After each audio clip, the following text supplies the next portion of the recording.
दोस्तों, आज हम इस वीडियो में जानेंगे कि डायबिटीज मेलाइटस कितनी तरह का होता है और इसके लक्षण क्या हैं जिसके आधार पर हम इसको जल्दी से जल्दी पहचानें और इसको नियंत्रित करने का प्रयास करें या इसे दूर करने का प्रयास करें। दोस्तों, डायबिटीज मेलाइटस मूल रूप से 3 तरह में हम लोग इसको बांटते हैं। जो पहला होता है वो है डायबिटीज मेलाइटस टाइप 1। टाइप 1 ये वो होता है जिसमें आमतौर पे इसका जो कारण होता है वो होता है हेरिडिटरी।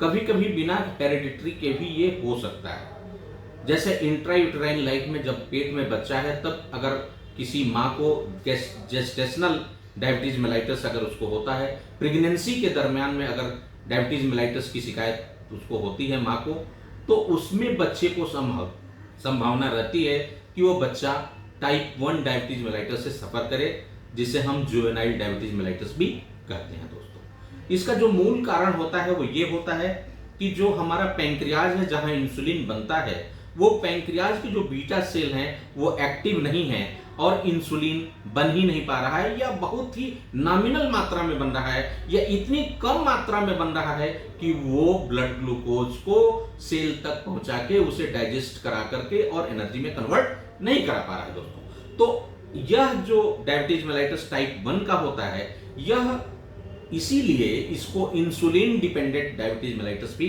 कहते हैं। इंसुलिन डिपेंडेंट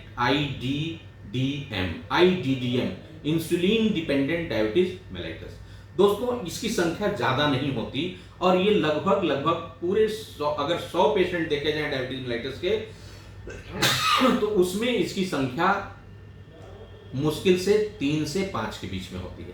यानी 3% से 5% के आसपास ये डायबिटीज मेलाइटस टाइप 1 का होता है, जिसे हम जुवेनाइल डायबिटीज मेलाइटस बोलते हैं, और जिसमें आमतौर पे ये बच्चों में देखने को मिलता है, जो सिर्फ और सिर्फ इंसुलिन के लेने से ही कंट्रोल हो सकता है। यानी इंसुलिन हार्मोन के आइदर टैबलेट और इंजेक्शन लेने से ही कंट्रोल हो सकता है, बाकी किसी अदर मींस से कंट्रोल ये नहीं हो सकता।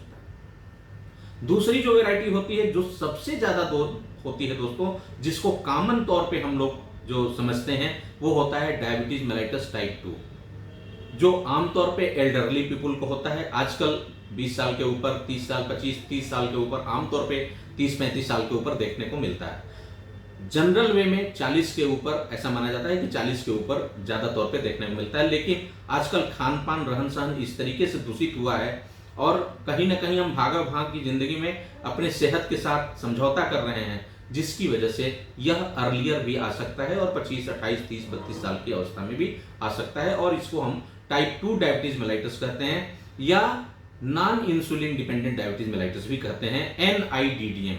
मतलब इसके लिए इंसुलिन प्राइमरली जरूरी नहीं है। यह आप चाहें तो कंट्रोल भी कर सकते हैं, इसको स्वयं नियंत्रित कर सकते हैं काफी हद तक, और अगर नहीं कंट्रोल हो पा रहा है तो फिर आप इसका इलाज टैबलेट, हार्मोन के इंजेक्शंस, या और आयुर्वेद की दवाएं, होम्योपैथ की दवाएं और घरेलू उपचार करके आप इसको कंट्रोल रख सकते हैं। इसीलिए इसको type 2 NIDDM, non insulin dependent diabetes mellitus कहते हैं। और दोस्तों, यह 90% डायबिटीज मेलाइटस इसी तरह का होता है, जो आमतौर पे एल्डरली पीपल में होता है।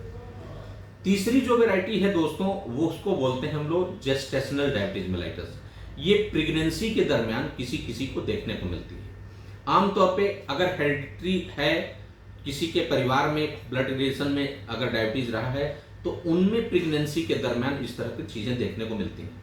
या वो महिलाएं जो थोड़ी हैवी हैं, जो शरीर से बहुत भारी हैं, ओबेज हैं, और उनमें प्रेगनेंसी है, उनमें इस तरह की चीजों को देखने को ज्यादा मिलता है। और ये करीब करीब पूरे डायबिटीज मेलाइटस का 4 से 5% केस कवर करता है। तो ये करीब करीब 4% के रूप में, 3 से 4% करीब करीब ये होता है, और जिसे हम जेस्टेशनल डायबिटीज मेलाइटस कहते हैं, जो प्रेगनेंसी के दरमियान देखने को मिलता है।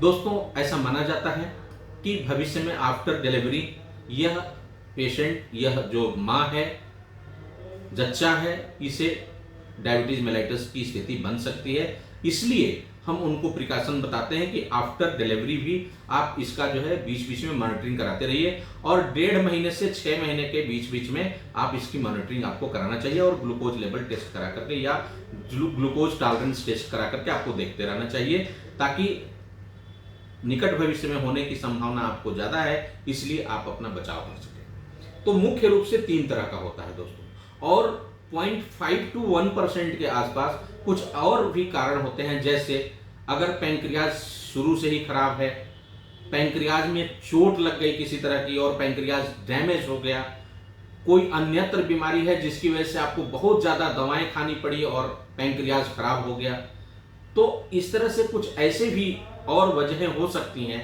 जिसकी वजह से 1% के इर्द गिर्द में वो डायबिटीज मेलाइटस होता है, और वो बहुत ही रेयर होता है। सबसे जो कॉमनेस्ट है वो है टाइप 2 डायबिटीज मेलाइटस, जिससे जो 90% के इर्द गिर्द में होता है।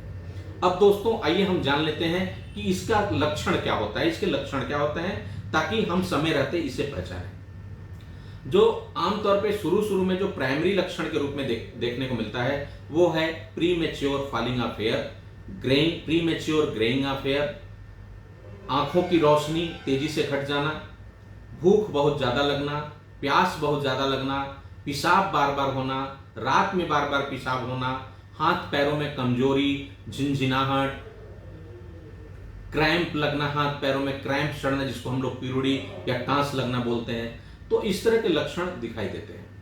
कट पिट जाए तो जल्दी जख्म न भरना, खून तो रुक जाता है लेकिन जख्म जल्दी नहीं भरता, घाव अगर हो जाए तो जल्दी नहीं भरता, तो इस तरह के लक्षण, आंखों की रोशनी काफी तेजी से घटना, वेट बहुत तेजी से घटना, या कभी कभी वेट बहुत तेजी से बढ़ना, रेयरली वेट तेजी से बढ़ सकता है और अक्सर जो है वेट तेजी से घट सकता है। तो अगर किसी को इस तरह के लक्षण मिले कि भूख बहुत ज्यादा लग रहा हो, प्यास बहुत ज्यादा लग रही है, पेशाब बहुत ज्यादा हो रहा है, पसीना बहुत ज्यादा हो रही है, घबराहट हो रही है, बाल असामयिक झड़ रहा है, पक रहा है, इसके साथ साथ कमजोरी महसूस हो रही है, हाथ पैरों में झिनझिनाहट लगती है, बहुत जल्दी थकान लगता है, कहीं कट पिट जाए तो वो जख्म भर नहीं रहा है, या घाव हो जाए तो वो जल्दी ठीक नहीं हो रहा है, अगर इस तरह के लक्षण आपको दिखाई देते हैं, शरीर बहुत तेजी से गल रहा है, घट रहा है, वजन बहुत तेजी से कम हो रहा है, तो अगर इस तरह के लक्षण दिखाई दें तो आपको अलर्ट हो जाने की जरूरत है। हो सकता है कि आपको डायबिटीज हो। इसके साथ साथ दोस्तों इन्फेक्शन का तेजी से बढ़ना, बार बार स्किन पे इन्फेक्शन, स्किन पे दाग धब्बे, फंगल इन्फेक्शन, दांत बार बार हो जा रहा है, खाज खुजली बार बार हो जा रहा है, तो इस तरह की चीजें अगर दिखाई देती हैं तो आप ये एक प्राइमरी लक्षण हो सकते हैं और आप समझ सकते हैं कि यह डायबिटीज मेलाइटस का लक्षण हो सकता है दोस्तों। इसके अलावा भी और हायर लेवल पे जाने के बाद और भी लक्षण हो सकते हैं। डायबिटीज मेलाइटस मधुमेह एक ऐसी बीमारी है जो शरीर का हर एक अंग इससे प्रभावित हो सकता है और इससे यह हर एक अंग को नुकसान पहुंचा सकता है। जब यह आंखों में दिक्कत पैदा करता है तो उसको हम लोग डायबिटिक रेटिनोपैथी बोलते हैं, रेटिना में जब दिक्कत पैदा करता है। जब ये हार्ट में खराबी लाता है तो हम लोग डायबिटीज कार्डियोमायोपैथी बोलते हैं। गुर्दे को खराब करता है तो हम डायबिटीज रीनल बोलते हैं। इसके अलावा जब नसों को खराब करने लगता है दोस्तों तो डायबिटिक न्यूरोपैथी हम लोग बोलते हैं। जब ये बोन और जॉइंट्स को खराब करने लगता है, खराबी लाता है, तो डायबिटिक आर्थराइटिस हम बोलते हैं। और एक और खास लक्षण दोस्तों बताना चाहूंगा कि सेक्स की पावर या सेक्स की इच्छा काफी तेजी से घट जाना। अगर आपको लगता है कि बहुत अनिच्छा रहती है या अब इच्छा नहीं रहती है या हम अब इस एक्ट को ठीक से परफॉर्म नहीं कर पाते हैं, प्रीमेच्योर इजैकुलेशन हो जाता है या इतनी स्ट्रांगनेस नहीं रहती, तो ये भी एक लक्षण है लॉस ऑफ लाइबिडो या सेक्सुअल एक्टिविटी, सेक्सुअल इम्पोटेंसी एक तरीके से कह सकते हैं। ये अगर लक्षण भी दिखाई दे रहा है तो ये भी एक खास लक्षण है और ये डायबिटीज मेलाइटस की वजह से हो सकता है। तो इस तरह से दोस्तों हम समय रहते इन लक्षणों को पहचानने की जरूरत है और समय रहते अगर कुछ इस तरह का दिखाई दे रहा है तो फिर हमें टेस्ट कराने की जरूरत है दोस्तों। इस तरह से इस वीडियो में हमने जाना कि डायबिटीज मेलाइटस कितने तरह का होता है और इसके लक्षण क्या है, किस आधार पर हम इसे जल्दी से जल्दी पहचानें और इसकी डायग्नोसिस करें दोस्तों। अगले वीडियो में हम जानेंगे कि इसकी हम डायग्नोसिस कैसे करें और साथ साथ इलाज क्या है। नमस्कार दोस्तों, बहुत बहुत धन्यवाद।